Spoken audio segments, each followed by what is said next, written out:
Hello and welcome to the New Zealand Programming Contest for 2023. I'm Phil Robbins and I'm the Contest Director. If your team wants to compete officially, then all team members must be present at one of these 6 sites at the time of the contest. Online participation is unofficial only. There are 5 categories in which teams may compete, and each category has its own winner. The first category is for school pupils, the second, third and fourth are for tertiary students, and the fifth, the open category, is for anybody, including professional programmers. To compete in the school category, all contestants must be a pupil at a New Zealand school, and that includes a home school. Tertiary, junior and intermediate categories are for basically first year and second year students, and the tertiary open category is for anybody else. We define a first year student as one who has not started or completed any second year papers, and a second year student as one who has not started or completed any third year papers. If team members are not all in the same category, then the team must compete in the higher category of the team members. For example, 2 first year students and a second year student would have to compete as tertiary intermediate. The basic details of the contest are shown here. It's going to run from 2 to 7 p.m. It's for teams of 3, but we will accept teams of 1 or 2 as long as there's room.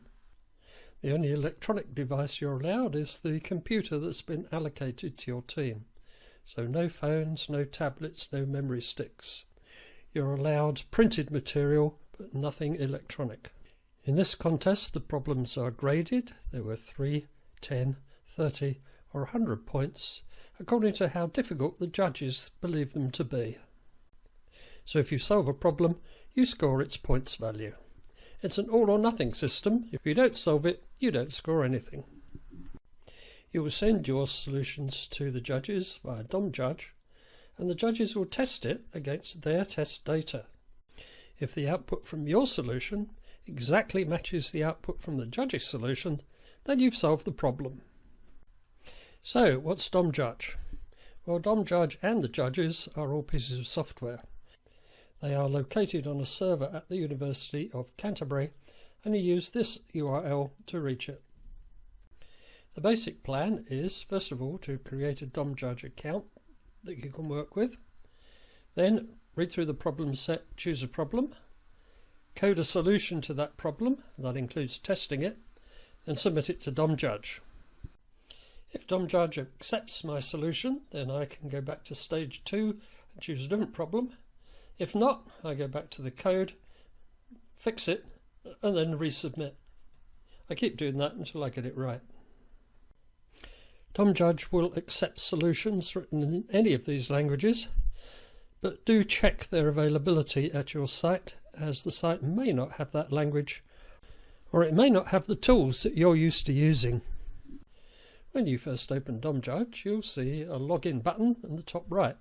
So, step 1, click the login button.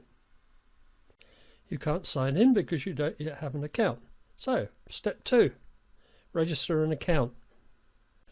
And for step 3, you have to complete the form that appears. Your username is what you'll use to log in. It must be unique. It must also be alphanumeric only, that is, letters and numbers. Your team name will appear on the scoreboard. It also has to be unique. We'd like it to be polite, not too long, and not misleading. Please fill in the name of your team manager and his or her email. We need to be able to contact them in case of eligibility issues. Categories are in a drop-down list. Click the arrow and select from the available options. Ask your team manager or an official if you're not sure which one to select. Team members' names will not appear on the scoreboard, but we like to know who you are, particularly in case we have to check for eligibility, but also if you win or otherwise qualify for a certificate. Select your school or university from the drop-down list, or let a contest official know if it's not there so you can be added. Lastly, you need to come up with a password and enter it twice, and also make sure you remember it. When you successfully log in, DomJudge will look something like this. The top right here you see a clock that tells you how much longer the contest will be going. This is your score. These are your submissions, and these are your clarifications. You may well have a printed problem set, but if not, click on here. This will tell you what the problems are. This is the practice contest. In the practice contest, all the problem set is stored here with problem A. So you can click on it and open it, and these are the practice problems. So this is problem A. It looks fairly simple, just some output. So I've read the description of problem A, I've figured out how to solve it. Before I can submit an answer, I actually have to write some code. So I'm going to go away and do that. So I've written my solution, now I'm ready to submit it for judging. So I click submit. I have to go and find my source file. Here it is. It's for the first problem A, hello, and it's in Python 3. DomJudge has put this in for me based on the name of my file. If it hadn't done so, I would have to select it. Now I can submit. OK. A goes blue because that's the colour for pending. We wait for a moment, and it comes back and says wrong answer. What have I got wrong? Well, DomJudge does give me a little bit of help. If I click on wrong answer,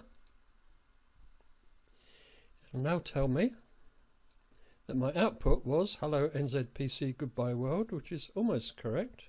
But if I look down here, the judge is looking for a comma, and my solution does not have a comma. So I've got it wrong. Close that, go back to my code and try again. Right, I've added a comma, ready to submit again.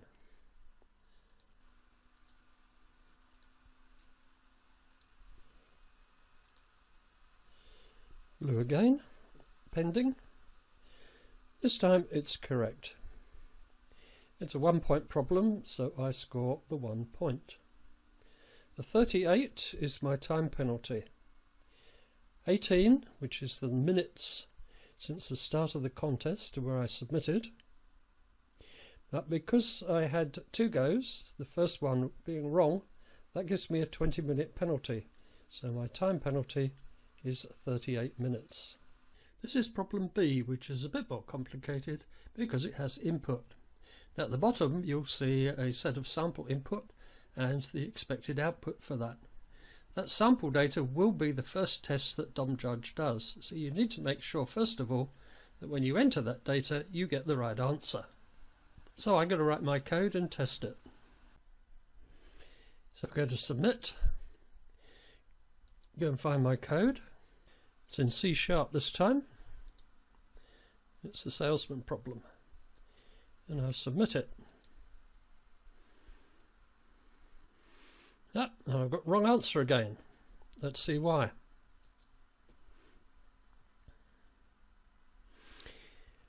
Well, we can see the error here. The judge is looking for week, and I put number. Here's week.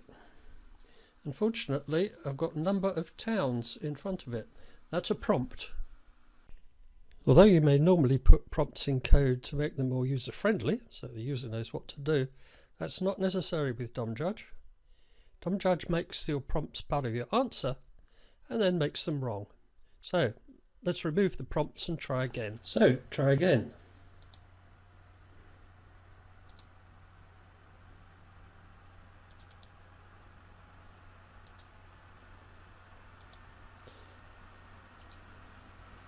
And submit.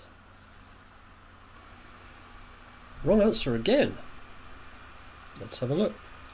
We often get students saying, my code works, why does it say wrong answer? Well, here is a typical case. It says wrong answer up here, but it says correct down here. What's correct? Well, the run on the provided sample data is correct. So you got the sample right.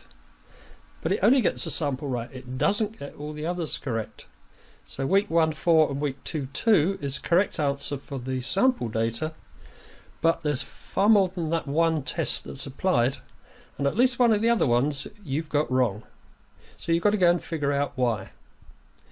In this case it was quite simple. My code only ever gives week 1 4, week 2 2, whatever the data. So it only gets the sample right and everything else it's wrong. This is a view of a judgment that only the judges get and not the teams. You'll see that in this particular case it's a wrong answer.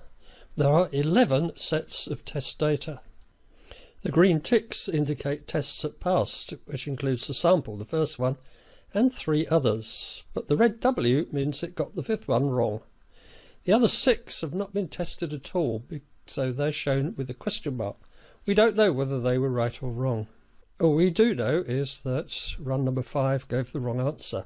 The judge was looking for 19248 and it put 19286. Of course the team are not told this. They have to figure that out for themselves.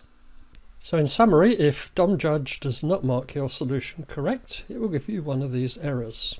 If your program doesn't compile, it will give you compile error. That's a bit silly. You should test that your program compiles before you submit it. But it's possible that you've submitted the wrong file or told DomJudge the wrong language. A runtime error, if your program crashes, it will just say run error. No output means that in at least one test case, your program did not output anything. Time limit. Solutions to the simple problems have about a second to do some output. The more complicated ones may be 5 or 10 seconds. For the 30 or 100 point problems, if you get time limit, it's usually because your solution is just not efficient enough. For a 3 or 10 point one, you've probably put an endless loop in there. The most common error though is wrong answer. It could mean you've got every single test case wrong, or as we've seen, just one test case is wrong. Wrong could mean something as simple as a full stop missing, or it could mean the answer is completely incorrect. So there's a practice contest to help you try out the submission system, and your team manager can help you there. But from 2 o'clock onwards, it's the main contest, no help. Okay, log into DomJudge and register your team. Make sure you try the practice contest so you know how things work. Then at 2 o'clock you can try the real contest. All the best for the afternoon.